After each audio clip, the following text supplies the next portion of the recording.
So the next program I'm going to be speaking to you all about is the Critical Path to TB Drug Regimens Initiative.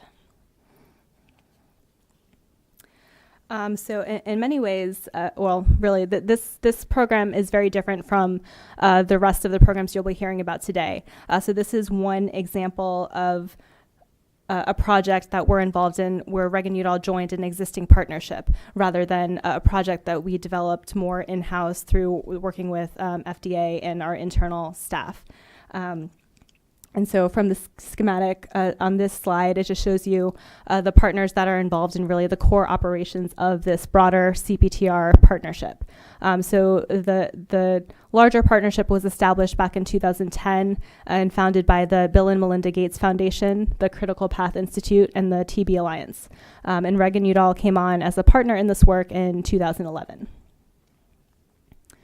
And then just to put into context, why TB, why Cptr? I'm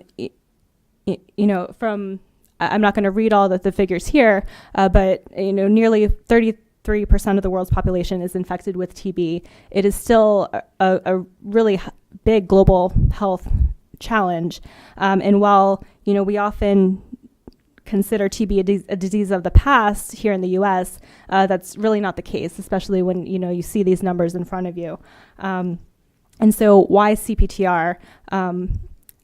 I'll get into really the mission of Cptr on the next slide, but if you look down on the bottom right of the screen, so really the problem is with current treatments. Current treatments are not sufficient. They're really long in their duration.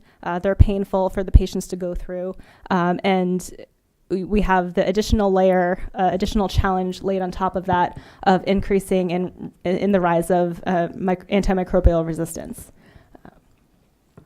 And so to put into context, what does Cptr do? So Cptr is a public-private partnership that works to support and catalyze advances in regulatory science and the development of infrastructure to progress and accelerate the development of novel TB drug regimens. So for the objectives that I've outlined here, this is really where the objectives where RUF has a role in. And so our work in this partnership focuses on identifying regulatory challenges identifying regulatory science challenges and then working towards more efficient regulatory pathways for TB drug regimen evaluation. What I'm going to focus on for today's talk is really the second objective, is focusing on working to facilitate early and effective stakeholder engagement and focusing on participatory practices in TB clinical research. So what is the need for stakeholder engagement? In a way, this is good that I'm talking about this project after BD4P, because in my mind it ties back a lot to the need for the increasing role of the patient and the move towards patient centricity. So as a whole, engagement is increasingly being acknowledged as a critical part of the research process. And just like in other fields where you look to subject matter experts to provide input, really patients are the subject matter experts when it comes to their preference and their experience in treatment and receiving treatment. And so really from an ethical standpoint, communities have the right to be meaningfully engaged in the research going on around them, whether it's in their community or whether they're actually a participant in a clinical trial. So what are the challenges? Well, there's really high rates of variability in community engagement strategies and approaches from place to place, from site to site, from country to country. And with that, there's limited resources and capacity to support this work. So how is Cptr helping?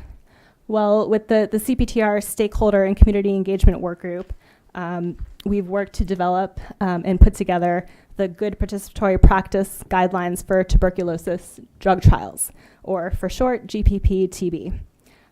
So really, we were looking to learn and apply lessons from other fields we actually adapted this resource in collaboration with partners from the HIV/AIDS community.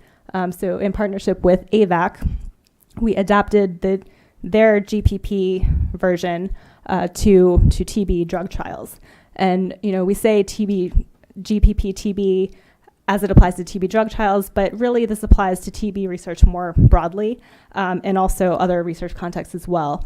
So as this group has moved forward in their thinking and ways that we can expand and develop GPP resources, we've really been looking at GPP as a more broad term as opposed to within specific disease contexts. And so GPP really at its heart represents a commitment to create a transparent partnership between the researchers and communities in facilitating more of that dialogue and trust in that research and participant relationship. So the objectives of the GPP, and really this is addressing one of the challenges that I mentioned earlier with lack of, or with the variability in practice of community engagement. So GPP-TB strives to really set a global standard for the way in which researchers engage with the communities that they're working in. It provides trial funders, sponsors, and research team really a principle-based framework for how to effectively engage all stakeholders in the work that they're doing.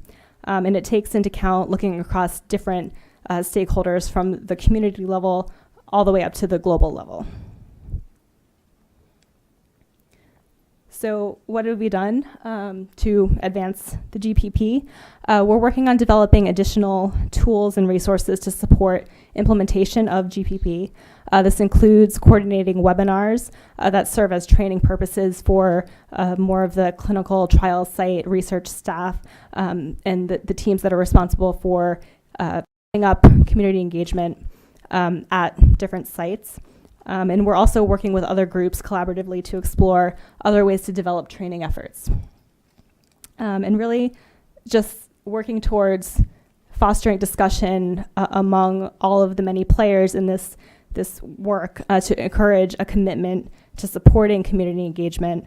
And that's really trying to bring research sponsors and funders into the discussion to realize that there's really need to invest in the infrastructure to support community engagement that will ultimately benefit the research outcomes and participants.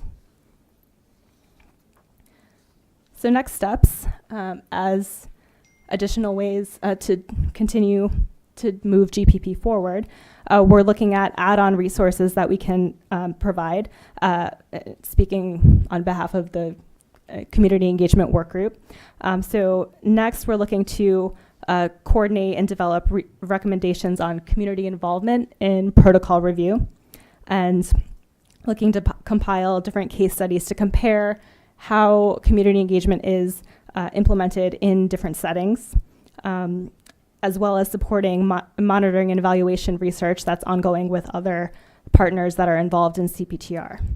And ultimately, similar to BD4P, we're looking to build and establish a community of practice in this work to really encourage the sharing of lessons learned and to continue to advance the field of community engagement. And with that, I provided a link, and once this is posted, that will take you directly to the community engagement resources that Reagan-Udall has been involved in with helping to develop with Cptr, as well as a link to the Cptr initiative. And with that, I'll take any questions.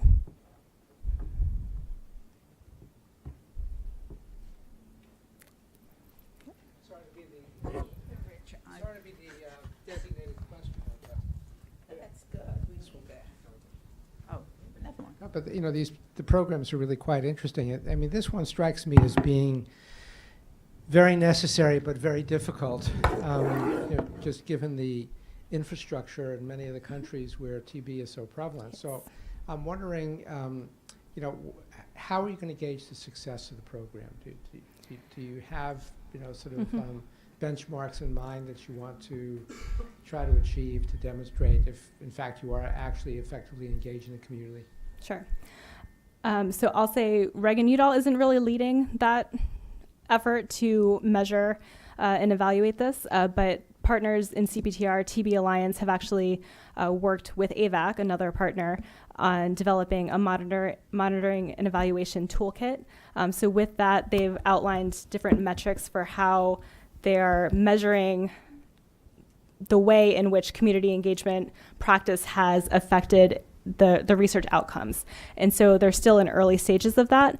But in our previous years, like what led to the development of the M&E toolkit was really discussions with sponsors and funders on saying, well, how can you convince me that investing in community engagement is worth it? And so that's what kind of led us to, it's like, okay, well, there really is a need to evaluate this. So Reagan-Udall, as our part in CPTR, is supporting other partner efforts in this work and will likely help coordinate any of the publishings that come out of it.